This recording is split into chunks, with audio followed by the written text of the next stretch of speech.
Assalamualaikum warahmatullahi wabarakatuh. Kami dari kelompok 4 Pendidikan Agama Islam. Kelompok kami diantaranya ada Fitria Miga Suryaningsih, saya sendiri Meisya Salsabila Maharani, dan teman saya Mira Wisda Handayani.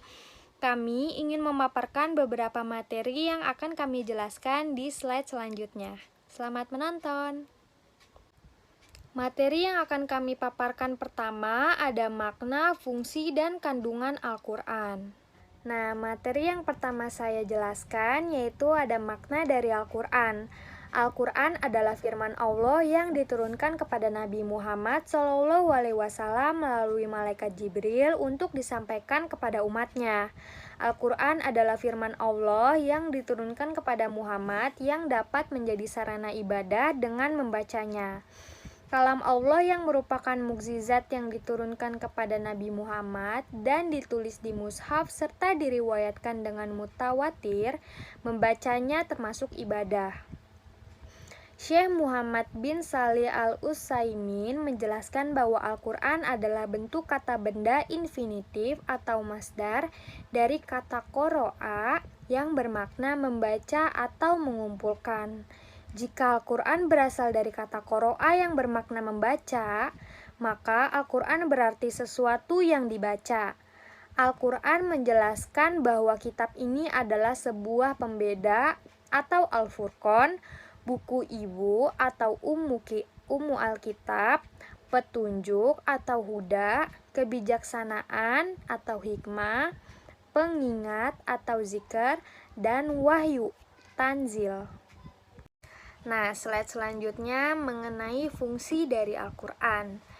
Yang pertama, sebagai petunjuk dari Allah kepada manusia, yaitu ketika kita sedang di jalan yang salah atau tidak benar, maka bacalah Al-Quran dan akan mendapatkan petunjuk menuju kebaikan itu sendiri.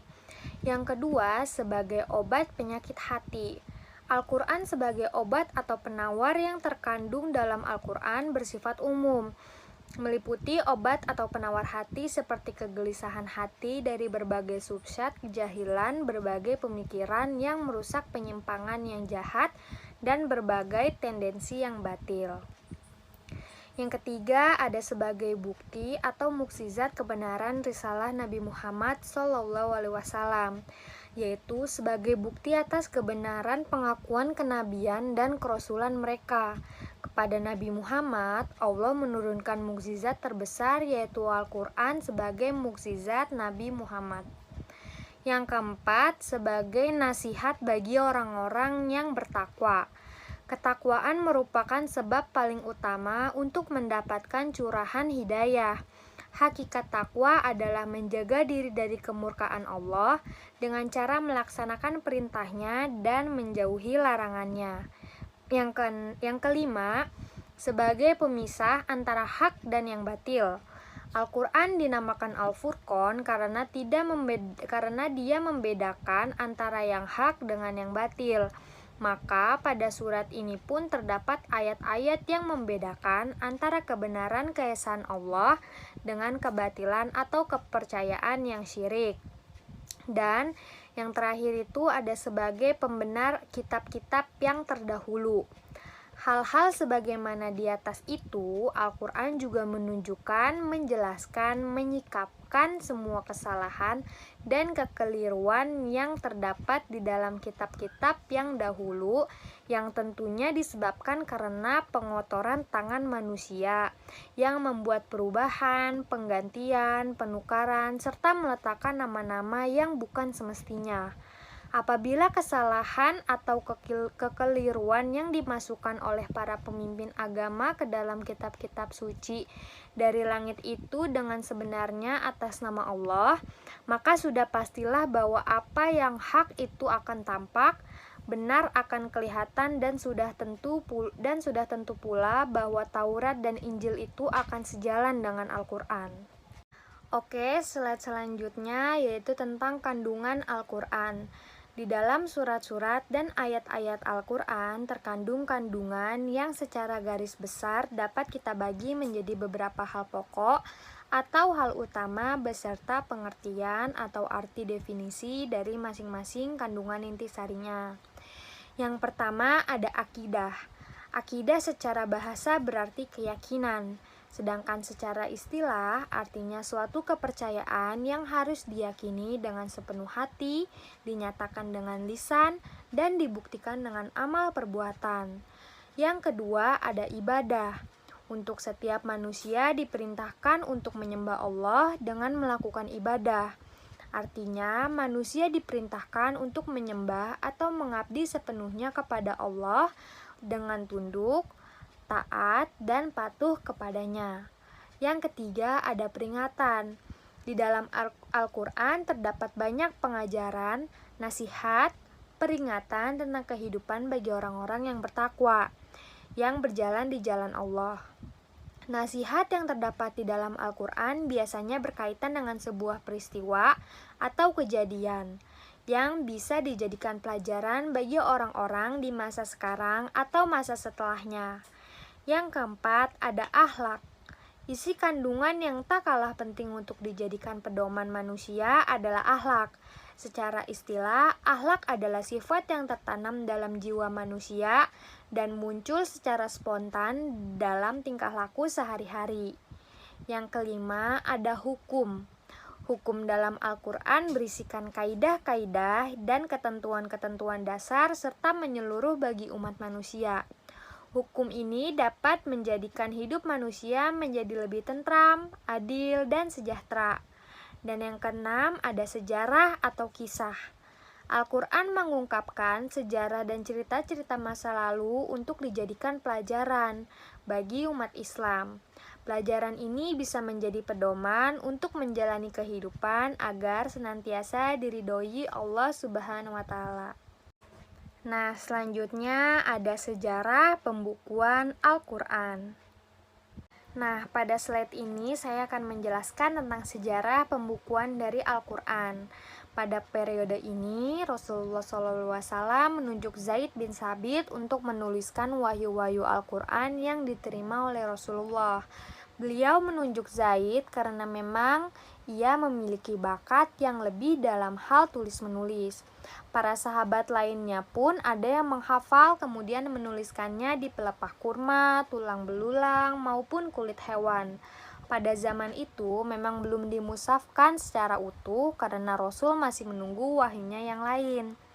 Setelah periode Rasulullah, Abu Bakar menjadi khalifah. Terjadi perang Yamamah yang merenggut korban 70 penghafal Al-Quran, menimbulkan kekhawatiran di kalangan sahabat, khususnya Umar bin Khattab. Jika hal ini terus terjadi, maka Al-Quran akan hilang dan tidak ada yang mengingatnya. Oleh karena itu, Umar menyarankan kepada Abu Bakar untuk menghimpun surah-surah dan ayat-ayat yang masih tersebar ke dalam satu mushaf. Nah, pada periode Umar bin Khattab, maka tak ada perubahan berarti dalam penyusunan mushaf.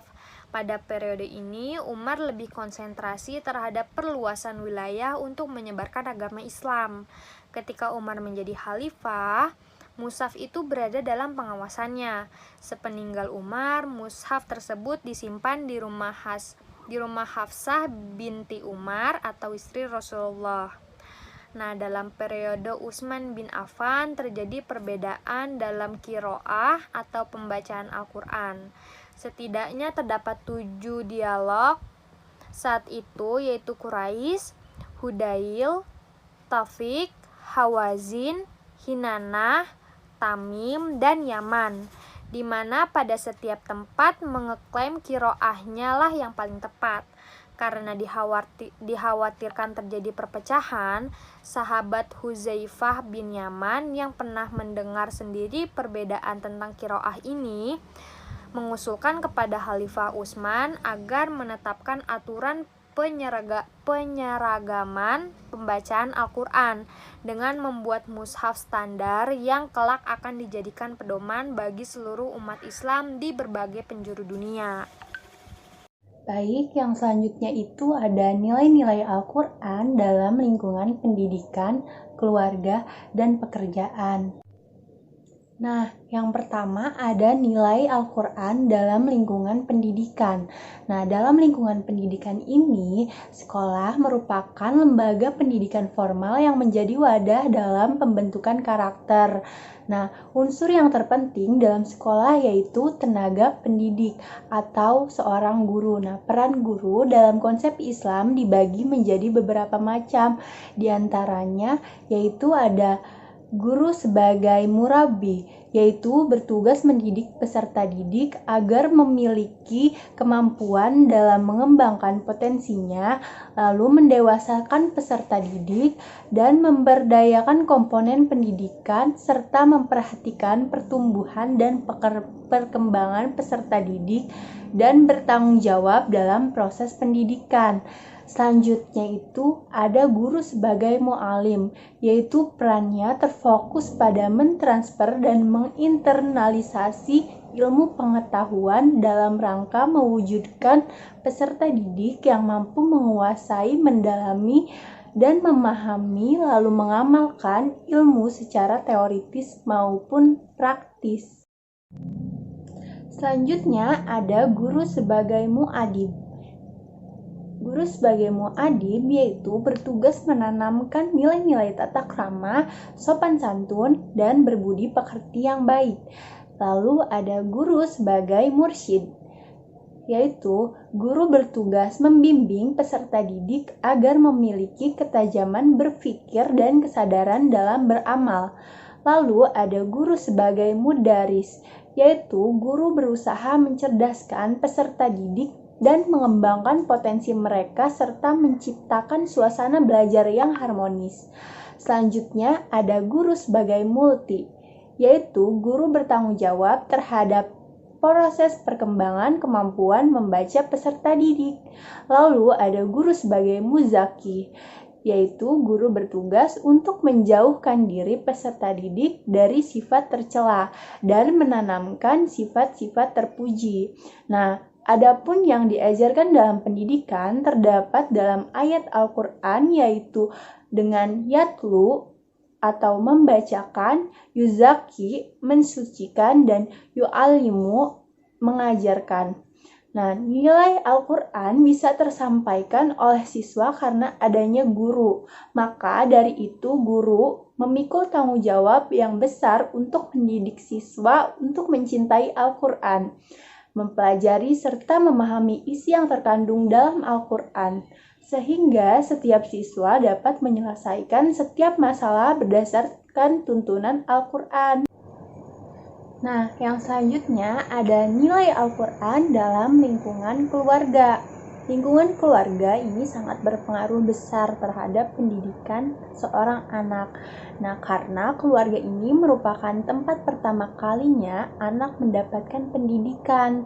Pendidikan keluarga yaitu usaha sadar yang dilakukan orang tua untuk membimbing, mengarahkan, membekali, dan mengembangkan pengetahuan, nilai, dan keterampilan anaknya secara naluriah, agar mampu menghadapi tantangan hidup di masa yang akan datang. Dalam pandangan Islam, keluarga merupakan madrasah pertama untuk membentuk karakter awal dan menjadi pengenal dan penanam prinsip keimanan. Nah, keluarga ini mengajarkan kesetiaan, sifat-sifat mulia, rahmat, kasih sayang, dan yang lainnya. Keluarga sangatlah berpengaruh pada keteladanan anak, dan anak ini merupakan cerminan dari keluarganya, sebagaimana dijelaskan oleh Rasulullah dalam hadisnya yang berisi, tiap-tiap anak dilahirkan dalam keadaan fitrah, maka ibu dan bapaknya yang mendidiknya menjadi orang yang beragama Yahudi, Nasrani, atau Majusi. Hadis riwayat Bukhari. Nah, orang tua harus mengenalkan dan mengajarkan Al-Quran sejak dini kepada anak-anaknya untuk menanamkan akidah Islam sebagai acuan dalam berpikir dan bertindak. Menanamkan Al-Quran merupakan sumber kebenaran dan menciptakan lingkungan keluarga yang agamis. Selanjutnya ada nilai Al-Quran dalam lingkungan pekerjaan. Di dalam Al-Quran terdapat banyak yang menjelaskan tentang aturan dalam bekerja seperti penggunaan waktu dalam bekerja. Menjaga waktu bagi seorang muslim merupakan tugas utama agar dapat dimanfaatkan untuk agama dan dunianya. Nah, nilai yang terkandung dalam Al-Quran tentang etika dalam bekerja seperti sabar, tekun, menepati waktu, berlomba-lomba, jujur, tanggung jawab, menghormati antara satu dengan yang lain, menepati janji, tidak menghalalkan segala cara, bijaksana, amanah, bersih dari hati yang iri dengki dan tidak suka memfitnah. Al-Quran juga mengatur etika seorang muslim dalam bekerja yang wajib dilakukan tanpa menghiraukan jabatan, pangkat, status, usia, dan tempat. Lalu ada keanekaragaman corak penafsiran Al-Quran. Berbagai corak penafsiran Al-Quran muncul pada akhir dinasti Umayyah dan awal dinasti Abbasiyah di pertengahan abad. Nah, sang pemimpin yaitu Harun al-Rashid pada tahun 785 sampai 809 Masehi ini sangat mendukung ilmu pengetahuan pada saat itu sehingga Islam mencapai puncak keemasan di zaman tersebut karena kemajuan pemikiran dan pendidikan. Adapun corak-corak tafsir yang berkembang dan populer hingga masa modern ini yaitu yang pertama ada corak lughawi. Corak lughawi merupakan penafsiran yang dilakukan dengan kecenderungan atau pendekatan melalui analisa kebahasaan. Nah, tafsir model ini biasanya banyak diwarnai dengan kupasan kata per kata atau tahlil al-lafz, mulai dari asal dan bentuk kosakata atau mufradat sampai pada kajian terkait gramatika atau ilmu alat seperti tinjauan aspek nahwu, sarf, kemudian dilanjutkan dengan qiraat.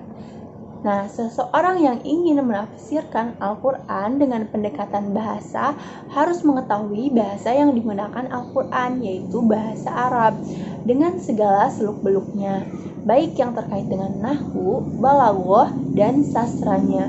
Dengan mengetahui bahasa Al-Quran, seorang mufasir akan mudah untuk melacak dan mengetahui makna dan susunan kalimat-kalimat Al-Quran, sehingga akan mampu mengungkapkan makna di balik kata tersebut. Bahkan Ahmad Surbasi menempatkan ilmu bahasa dan yang terkait nahwu, sarf, etimologi, balaghah, dan qiraat sebagai syarat utama bagi seorang mufasir. Disinilah urgensi bahasa akan sangat tampak dalam menafsirkan Al-Quran. Yang kedua ada corak filsafat. Nah, di antara pemicu munculnya keragaman penafsiran ialah perkembangan kebudayaan dan pengetahuan umat Islam. Bersamaan dengan itu, pada masa Khilafah Abbasiyah, banyak digalakkan penerjemahan buku-buku asing ke dalam bahasa Arab.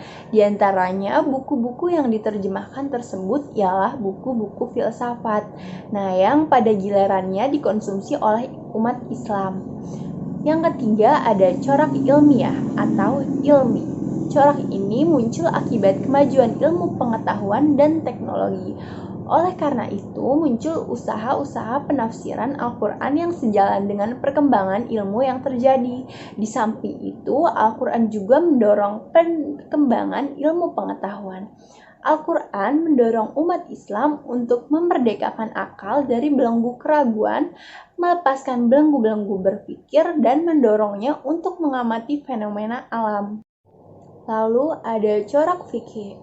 Tafsir fikih lebih populer disebut tafsir ayat al-ahkam atau tafsir ahkam karena lebih berorientasi pada ayat-ayat hukum dalam Al-Quran. Dilihat dari sisi pro kontranya, tafsir corak fikih ini merupakan jenis corak yang banyak diterima hampir lapisan mufasir. Tafsir ini berusia sudah sangat tua karena kelahirannya bersamaan dengan kelahiran tafsir Al-Quran itu sendiri. Yang kelima ada corak tasawuf. Menurut Quraisy Shihab, corak ini muncul akibat munculnya gerakan-gerakan sufi sebagai reaksi dari kecenderungan berbagai pihak terhadap materi atau sebagai kompensasi terhadap kelemahan yang dirasakan. Di samping itu, karena dua faktor yang dikemukakan oleh Quraisy Shihab di atas. Faktor lain ialah karena berkembangnya era penerjemahan karya-karya filsafat Yunani di dunia Islam, maka muncul pula tafsir sufi falsafi. Yang keenam ada corak al-adabi wa al-ijtimai. Corak tafsir ialah corak yang memadukan filologi dan sastra tafsir adabi dan corak tafsir kemasyarakatan. Tafsir al-adabi al-ijtimai merupakan tafsir yang berorientasi pada sastra budaya dan kemasyarakatan, atau bisa disebut dengan tafsir sosiokultural. Corak tafsir al-adabi al-ijtimai merupakan corak tafsir yang menjelaskan petunjuk-petunjuk ayat-ayat Al-Quran yang berkaitan langsung dengan masyarakat, serta usaha-usaha untuk menanggulangi penyakit-penyakit masyarakat atau masalah-masalah mereka berdasarkan petunjuk ayat-ayat, dengan mengemukakan petunjuk-petunjuk tersebut dalam bahasa yang mudah dimengerti tapi indah untuk didengar. Subbab materi selanjutnya yaitu dialektika Al-Quran dan budaya. Al-Quran adalah mukjizat yang berakulturasi dengan wujud nyata kebudayaan bangsa Arab. Al-Quran tidak melarang bersyair ataupun berpuisi. Larangan ini ditujukan pada maksud dan tujuan dari puisi atau syair tersebut seperti kebencian, hasud, dan keburukannya. Sebagai kitab suci, Al-Quran memberikan petunjuk kepada umat manusia dimanapun dan kapanpun. Al-Quran berfungsi melegitimasi, meluruskan, dan menolak budaya yang tidak sesuai dengan ajaran Islam. Bab materi yang selanjutnya yaitu rekonstruksi penafsiran Al-Quran sebagai inspirasi budaya. Berkembangnya model penafsiran terhadap Al-Quran sejak masa klasik sampai masa modern dapat menjadi bukti bahwa telah terjadi hubungan antara Al-Quran dengan budaya manusia. Banyak para ahli yang melakukan penafsiran Al-Quran, namun semakin kesini semakin banyak orang yang salah mengartikan maksud dari penafsiran Al-Quran tersebut. Padahal, Al-Quran adalah sumber inspirasi dan kreativitas berpikir umat Islam sejak zaman Nabi. Tetapi, sekarang seperti tidak lagi. Berbagai interaksi dan diskusi ilmiah, sosial politik, dan budaya yang dialami umat Islam pada saat ini menunjukkan tanda-tanda betapa ideal tersebut semakin jauh dari jangkauan. Untuk mengembalikan kembali maksud utama dari Al-Quran, banyak ahli yang meminta untuk diadakan rekonstruksi atau penyusunan kembali penafsiran Al-Quran. Asumsi dasar yang menjadi latar belakang rekonstruksi yang pertama adalah Al-Quran adalah dokumen untuk manusia. Sebagai dokumen untuk manusia, Al-Quran harus selalu dapat memberikan bimbingan kepada manusia dalam hidup dan kehidupan mereka. Dengan kata lain, Al-Quran harus menjadi sumber dan tata nilai mereka. Yang kedua, sebagai petunjuk Allah yang jelas berkaitan bagi manusia, pesan-pesan Al-Quran bersifat universal, dan ini disepakati oleh seluruh umat Islam. Persoalannya adalah bagaimana agar pesan-pesan Al-Quran yang universal itu bisa ditangkap dan dimanfaatkan oleh setiap orang pada setiap masa. Adapun metode untuk merekonstruksi penafsiran Al-Quran yang bisa digunakan adalah hermeneutika. Hermeneutika adalah suatu metode atau cara untuk menafsirkan simbol yang berupa teks atau sesuatu yang diperlakukan sebagai teks untuk dicari arti dan maknanya, di mana metode hermeneutika ini menentukan adanya kemampuan untuk menafsirkan masa lampau yang tidak dialami oleh penafsir, kemudian dibawa ke masa sekarang. Hasan Hanafi dalam tulisannya Religious Dialogue and Revolution menyatakan bahwa hermeneutik itu tidak sekedar ilmu interpretasi atau teori pemahaman, tetapi juga berarti ilmu yang menjelaskan penerimaan wahyu sejak dari tingkat perkataan sampai ke tingkat dunia. Ada beberapa prinsip untuk menopang pembacaan hermeneutik dalam pembacaan Al-Quran. Di antaranya sebagai berikut. Yang pertama, prinsip historis. Cara kerja penafsiran Al-Quran harus diawali oleh kritik validitas teks yang akan ditafsirkan. Untuk itu, penafsir harus berupaya untuk membuktikan validitas dan otentitas teks tersebut. Dalam khazanah keilmuan Islam, masalah validitas historik suatu teks melahirkan ilmu riwayah. Prinsip yang kedua yaitu prinsip konfirmatif. Pembacaan Al-Quran perlu dikonfirmasikan dengan konteks sosiopolitik dan konteks sosial dan psikologis ketika Al-Quran diturunkan. Dalam teks ini, penafsiran Al-Quran seringkali harus merujuk pada sunnah Nabi atau tradisi kenabian, sunnah sahabat atau tradisi sahabat, ataupun sunnah-sunnah pembaca Al-Quran masa lalu, atau tradisi tabi'in dan para imam mazhab. Termasuk dalam prinsip ini, mengkonfirmasikan suatu ayat dengan fakta kesejarahan atau dengan pertimbangan logis. Yang ketiga, prinsip tematis komprehensif. Sebagai teks yang komprehensif, sistematika Al-Quran mengemban sebuah tema utama dan tema-tema sekunder yang semuanya bermuara ke satu tema. Oleh karena itu, merupakan sebuah kesalahan apabila ayat-ayat Al-Quran ditafsirkan secara parsial, terlepas-lepas tanpa memandang rangkaian ayat demi ayat, surat demi surat sebagai satu kesatuan yang utuh. Yang keempat, prinsip linguistik. Sebagai teks berbahasa Arab, Al-Quran harus dibaca dalam logika bahasa Arab abad ke-7. Kosakata, struktur, dan gaya bahasa Arab yang dipergunakan Al-Quran tentunya tidak sama dengan kosakata, struktur, dan gaya bahasa Arab masa-masa sesudahnya. Dengan kata lain, bahasa Arab Al-Quran merupakan representasi pola pikir bangsa Arab pada abad ke-7, yang masih didominasi oleh pola pikir penduduk padang pasir. Kemudian yang kelima ada prinsip distingsi etis logis. Ketika menafsirkan teks Al-Quran, harus diketahui apakah teks tersebut berpretensi untuk dimaknai sebagaimana adanya, atau harus diambil spirit etisnya melalui proses transendenisasi. Prinsip yang keenam yaitu prinsip distingsi instrumen intensional. Dalam prinsip ini, penafsir Al-Quran harus membedakan antara ungkapan konotatif atau ungkapan denotatif. Dengan kata lain, perlu diidentifikasi apakah makna suatu ayat menempel pada lafaz-lafaznya atau tersembunyi di balik lafaz-lafaznya. Yang ketujuh ada prinsip realistik. Semua kandungan Al-Quran hendaknya dapat dikonkretkan dalam kenyataan di mana proses pembacaan terhadapnya dilakukan. Untuk itu, penafsir harus mempertimbangkan berbagai konteks yang melingkupi situasi pembacaannya. Implikasi dari prinsip ini, perubahan situasi pembacaan dapat mengakibatkan perbedaan konklusi. Dengan demikian, bisa jadi penafsiran Rasul dan imam-imam mazhab masa lalu berbeda dengan penafsiran saat ini.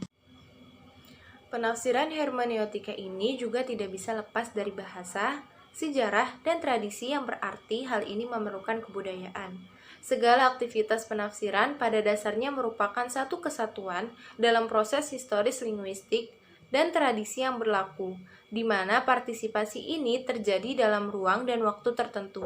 Para pemikir reformis sering menyatakan bahwasannya krisis yang terjadi di dunia Islam serta ketidakmampuan umat Islam untuk memberikan satu kontribusi yang berguna bagi dunia kontemporer adalah dikarenakan tradisi. Jalan keluar yang dianjurkan oleh para reformis itu seringkali adalah dengan meninggalkan ikatan tradisi dan kembali kepada Al-Quran. Pernyataan tersebut tidak selaras dengan fakta bahwasannya satu penafsiran itu tidak bisa secara sepenuhnya mandiri berdasarkan teks, tetapi pasti terkait dengan muatan historisnya, baik muatan historis saat teks itu muncul dan saat teks itu ditafsirkan. Sekian presentasi dari kelompok 4. Yang benar datangnya hanya dari Allah Subhanahu wa Ta'ala, dan kesalahan datang dari diri kami masing-masing. Jazakumullah khairan katsir. Wassalamualaikum warahmatullahi wabarakatuh.